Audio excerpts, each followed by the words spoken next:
Okay, I'm in my bed. Got my dog with me, Puppy. Puppy's with me. He's always with me. Um, I'm coming out with some big shit right now. I'm in my bed, right? This is video number 4, and it took me all the way to video number 4 to realize I am an emotional abuser. I'm an emotional abuser, and holy shit. I kept saying, we fight, he yells, and I was so an emotional abuser. Like, I'm coming out, I'm exposing it, like I didn't even see it. And so, like, what I would imagine, and this is just me talking, I would imagine those personality clusters, borderlines and narcissists and histrionics, like they're the biggest emotional abusers because they're locked in self. They survived trauma. So for them, love is pretty much taking a hostage and holding on to that person for dear life and not knowing anything but how to try to control the love and make it all about them at all times. So any type of thought of losing that person is horrifying. So they cling on tight, and then they start to control, right, of how you should act, right? So the personality clusters type of personalities have always been difficult for me to handle because they're super controlling, right? So they don't get loud usually. They might, but like they're sensitive to sense of smell, and they're real controlling about their environment, and they have no boundaries. So they just like rearrange your kitchen or your desk without asking you. Um, Childlike in a way.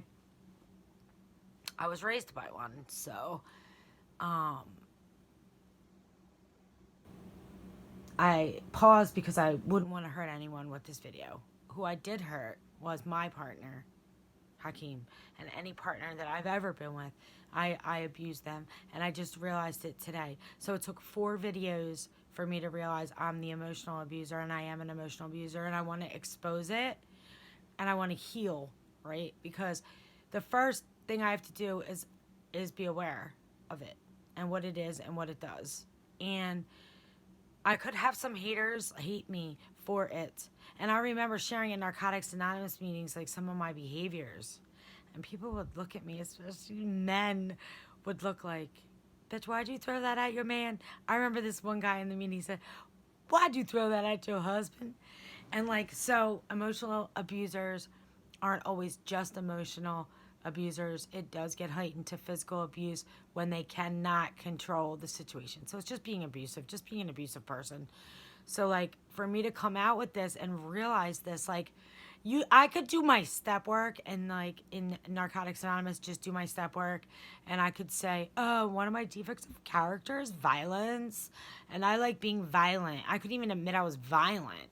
I was raised in a violent environment, but I couldn't even, which validates me. So I always say it. It's like I'm validated because I was raised in a violent environment. So I acted out. It's not my fault, but it is my fault, right? But like, so at first I couldn't admit I was violent, right? Oh my God. And then when I could admit I was violent in this 12 steps program in my defects of character, I owned I'm violent. And now I stopped being violent, but I'm emotionally abusive. So for me, like I'm going to title this emotional abuse. So what led me to this was this relationship, and he kept telling me, and I didn't believe him because I didn't feel validated. And he kept telling me, and it just felt so insecure. I felt so insecure and so struggling for control. I did not think he would leave me, but I was torturing him by saying things like he could tell you everything I said. Like he said there was a list of things that he couldn't say, which I thought he was exaggerating. Um, he said that I know I became possessive, right? And I became completely intimidated by anyone he was close to. I only wanted him close to me. And I would say I'm powerless and try to let go of control, but like everything about me was controlling completely. So he always said he felt like he was walking on eggshells, and everything would get upset as if he was to be some type of mind reader. Like, I couldn't communicate anything that upset me without emotion, but then in the end, everything upset me, right? And grasping for control, trying to feel secure when you just don't feel secure. So he's the one I owe the biggest apology to, and also my ex who passed, my ex-husband, and pretty much anyone I was ever involved with. Because at 52 years old, I'm realizing I'm an emotional abuser. I never knew it. And like what happened was the relationship ended. I'm on a crusade way back in September. I thought about starting a YouTube video on grief and loss because my significant other had died. And I was like, oh my gosh, I should do a whole thing on grief and loss. And it just shows the journey, like God's journey. It shows the journey because fast forward, me and Hakeem were going to do this YouTube thing, and I didn't know what it was going to be on. And like we never did it, and the relationship ended. I decided to do it, and now I'm getting all these messages about emotional abuse, seeing them on YouTube. My friend group said that one of her exes is an emotional abuser, and I just feel so guilty because Hakeem ended it just in time. He just ended it like once he said he always felt boxed in. He felt like he could never be right or do anything right or say anything right. And like I will do more research on this because speaking from myself as being an emotional abuser, I feel like I always felt like the victim. Like, you left me, you want to leave me, you don't trust me, you don't talk to me. Because what did I want to do? I wanted to, like, completely own the person. And, like, I just wanted to, like, I don't know, to completely control the person. A fear of loss.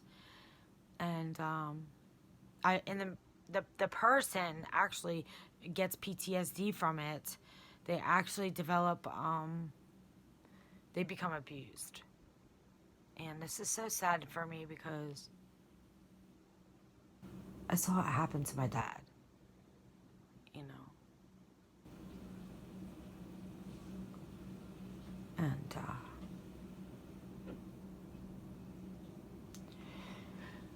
And I feel grateful in one way. I feel like it's a learned behavior. And I feel I can unlearn it because I've identified it and now I have awareness of it today. Just for today, and today's May 2nd, 2020. I'm 52 years old. I just learned I'm an emotional abuser. So I want to expose it. I want to heal me and hopefully help others. All types of anyone.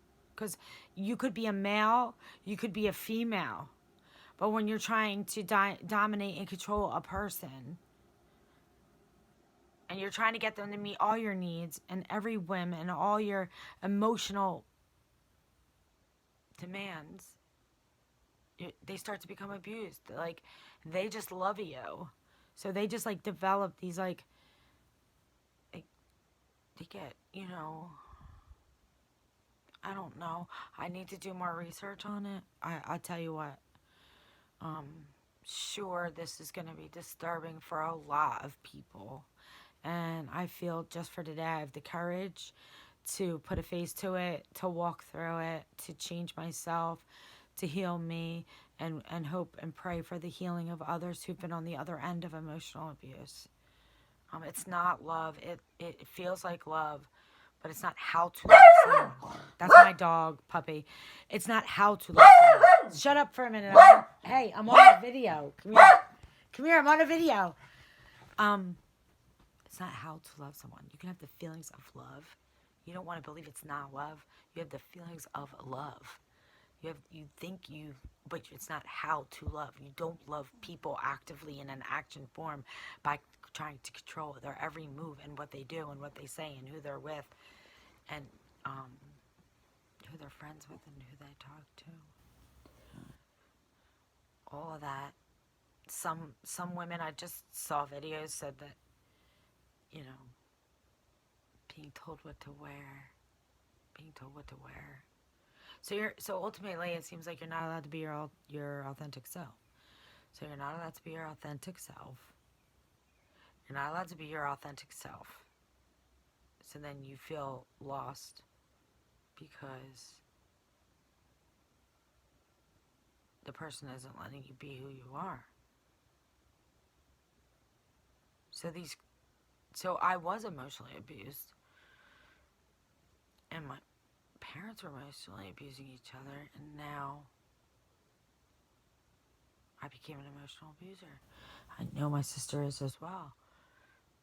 So the goal is to learn to love freely, and I'm not taking it lightly. I'm sorry, I just got awareness of what I've been doing, and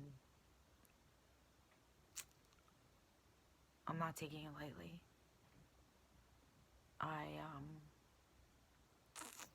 just want more information and to pass on all the information, education, and so that I can assist in some healing for myself and others, and some education and what we can do, because these relationships are usually very codependent relationships, therefore they're very difficult to get out of. So this is video number 4 where I had my awakening. Oh my freaking God, I'm an emotional abuser. I'm grateful I'm not narcissist, borderline, or histrionic. I'm grateful to that. I'm grateful I didn't suffer a lot of the trauma that some of these personality disorders have survived. I have my own trauma, but it's mostly from watching my parents emotionally abuse each other every day of my life for 18 years, multiple times a day. So I have my own journey, and feeling strong, and I'm feeling hopeful, and how to heal me as an emotional abuser and to help others who are being emotionally abused as well. See you on video number 5.